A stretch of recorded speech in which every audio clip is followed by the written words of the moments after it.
That's how you eat. So like make it easier for you to go back. Yeah. So most people will try and be in a V shape, but this is a fold. So we want to get our head as close to our toes as possible and our heart close to our knees.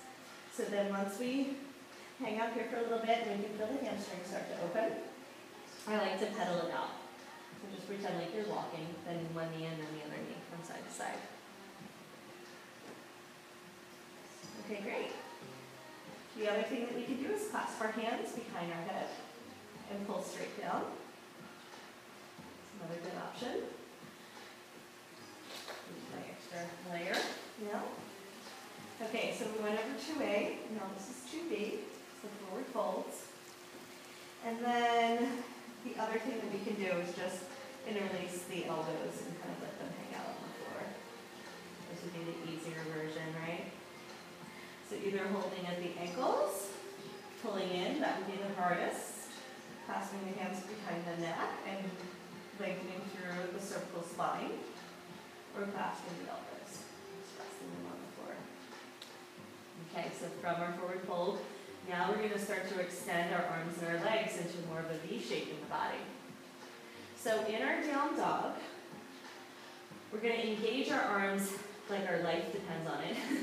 So we're really spreading our fingers and grounding down. And then we pull our heels down energetically. We're not going to touch. But at the same time, we have our favorite assistant working our hips and pulling our sit bones up towards the sky.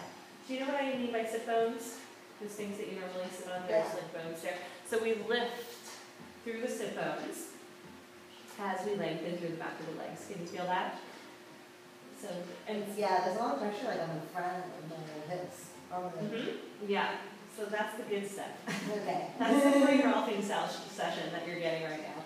So yeah, the pressure there is the same as the pressure under the arms. It's the sensitive yin part of the body that isn't used to being manipulated in such an intense way, and your body will get used to it. But at first, because that's the bundle of lymph nerves, the lymph and nerves, that you'll really feel the sensitivity of it.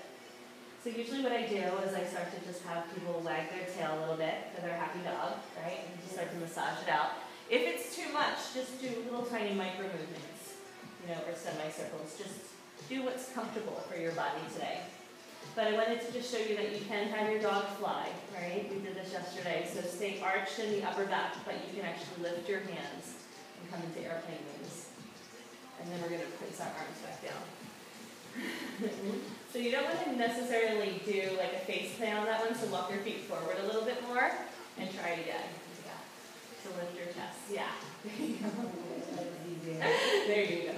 Yeah, so we just get into a position where we can hang out. Maybe we could also bring the swing up a little bit higher, but we're just working extra load to the ground, and then when we review, we're going to bring the swing up and notice the difference. Okay? Just to give people some variations, because some people will like to work a little higher, some people want to work a little bit lower. Okay, great. So in our down dog, first thing we're going to do is the one leg raises, right? So plant right foot down, lift the left leg up and arch. So we're going to come from our one-legged down dog into our cat's meows. We did this yesterday. So we inhale and arch here, more so than normal, right? And then we exhale and we pull the knee into the chest. We inhale and lift and arch. Exhale, squeeze and round in, knee to nose. Inhale, lift and lengthen. Exhale, squeeze. Inhale and lift. Good. Exhale, squeeze. Okay, let's bring that foot down. Let's sway it out from side to side. Just let there be some play in between the poses. Let it feel good. So we're going to do that one a little bit differently this time. I'm going to watch you and make sure that we get the full movement. It's not that big of a deal, but when we come into the cat's meow, we pull our chest forward so our shoulders are over our wrists. Okay. Yeah, and now arch and look up. Arch is the other way. Arch, yeah. Right, it's like a cow. And then the cat is when we round our back. So now we press back. So now our chest goes towards our knees and we look towards our navel. So come up on your tippy toes there. Round Good, and now inhale, pull forward and arch, bring your shoulders over your wrists. Look up, stretch your belly, great. Exhale, press back. So press back so your chest goes towards your thighs, and then you round in. So you come onto your tippy toes to round in. Yeah, good. Okay, good. So let's do the second side. So right leg lifts, arch and open. Really good. Long line of energy. And now round in. So bring the knee to the nose. Press back. Now inhale and pull forward. There you go. Just a little bit different, yeah? Yeah, and then the top leg, you're kind of extending to the outside. A little bit out so you keep your hook. Yeah. Exactly, like we talked about yesterday. If you bring it through the center, you can feel it start to loosen.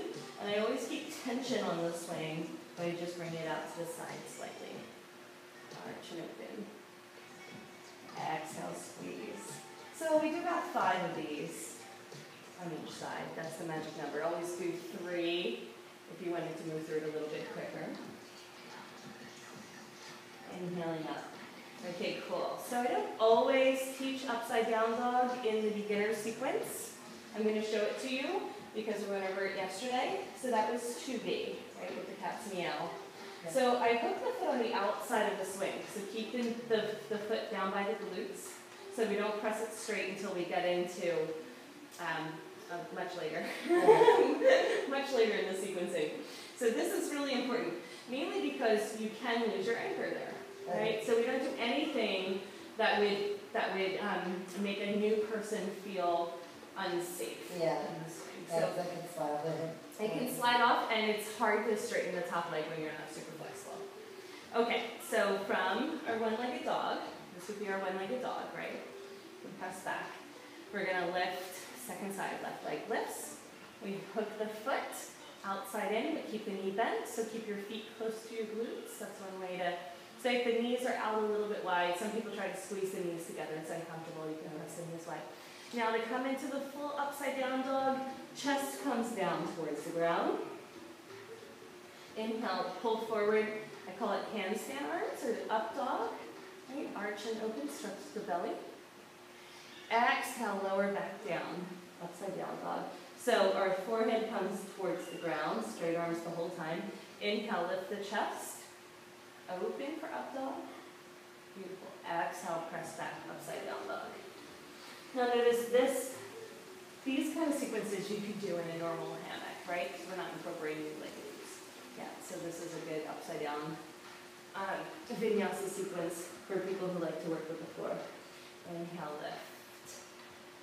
And now we're going to lower, nice and slow. Oh, from here, let's actually just drop the elbows and come into a cobra.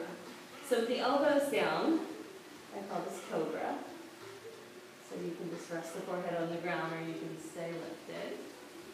Either way, some people like to just get down into it and relax. Some people want to stay more engaged. So from here, we can drop the top of our head in between our hands. Elbows are shoulder distance wide. Okay. Cross the fingers around the skull. And then you can just let the legs be relaxed. So knees are going to stay heavy, feet are going to stay hooked. And you're coming into like what I call a supported headstand. You can keep your hips over your shoulders to be a little bit more engaged. Or you can just let your hips push back towards the windows and have it be like you're rolling closer to the forehead than on the very top. So there's a couple different variations. Obviously, you're going to push your arms down strongly into the forearms to get into the full headstand. Can you feel the difference between the two? Oh yeah. And then this one is much more relaxed. Yeah. So depending on their experience level, I'll take them through one or the other. And clasp the hands to come out. I come up onto my hands and then I'm going to bring the feet down, nice and slow. Okay. Feet are like getting harder to like stay flexed all the time. You don't even really have to use the feet. Let's try it one more time. So hook the feet. This obviously would be for more advanced people. So when we come here, we did this yesterday where you come into like a scorpion pose. So wouldn't do it for beginners, but if somebody in your class is used to doing forearm stand and headstand, you can pull your feet down towards your head and like hunch them back. Obviously the swing is there, so you're not going to go too far, but you could come up into handstand arms and go further, which we'll do on the advanced one. There you go. Yeah. So you're not going to go too far, but this is why I don't do it in a beginner class, because you can see how you could fall unstable. So bring your head back towards your feet. Yep, straight arms. Yeah, there you go. That's good. Nice. I know. It's supposed to be hard. All right, come back down to the forearms, really good. Walk it out. So we come through our down dog to exit. Okay, from down dog we walk into a wide straddle. Okay, so from wide straddle, we're still letting all of our weight drape down. Okay, most people will not do it. You'll see them like this, but you can tell they're not hanging, which is the difference between a normal yoga class and what we do with the swings. And then we clasp the ankles one more time, heels out, toes in, and just rock forward and back. Rock in the space. Should feel really good. Stretch out the neck, and roll the head around. It's intense in the hip flexors, but this is the last of this part of the sequence, so we switch it up and we go back and forth.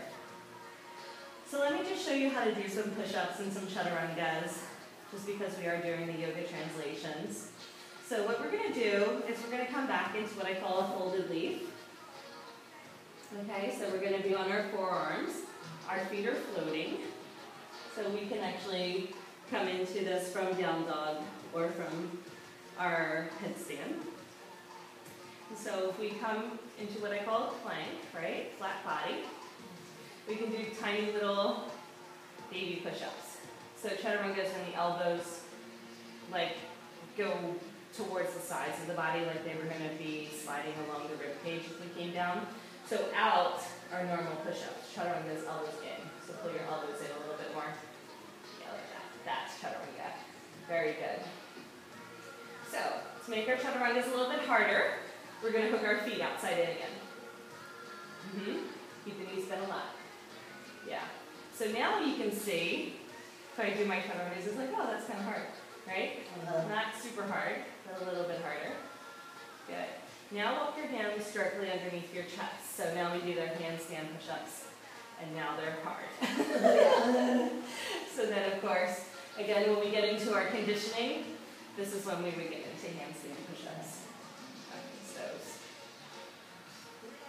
So 3 options for chaturanga. You can walk it forward, come through our folded leaf, plank, wide straddle. Awesome. Okay, so bring the feet together. We're going to walk it out. I'm going to show you how to exit from the forward fold. So it's like a pendulum, right? So I have tension on the swing, but walk it forward. Keep walking forward. So you want to have tension on the swing. See the diagonal? Walk your feet forward. Yeah, like that. So now what you're going to do is you're going to lift through your torso and come up. Hold on to the swing when you get to the top. Just with your thumbs pointing down towards your hips. Yeah. And now you're going to help yourself to stand. Okay. Yeah. Good. So we want to encourage people to transition with tension on the swing. It's the same when we're in this one. So we could just pop up, right? That's fine on occasion. But I would like to keep people walking in and out of the swing. So you can walk in and walk out. So it's the same with the forward folds. Most people in forward folds, it does get awkward when people aren't quite flexible enough to come up, you know, so they can just pop up. But I'd much rather teach them how to create tension and use their torso to lift them. Cool. So just try that one more time. Just practice coming up.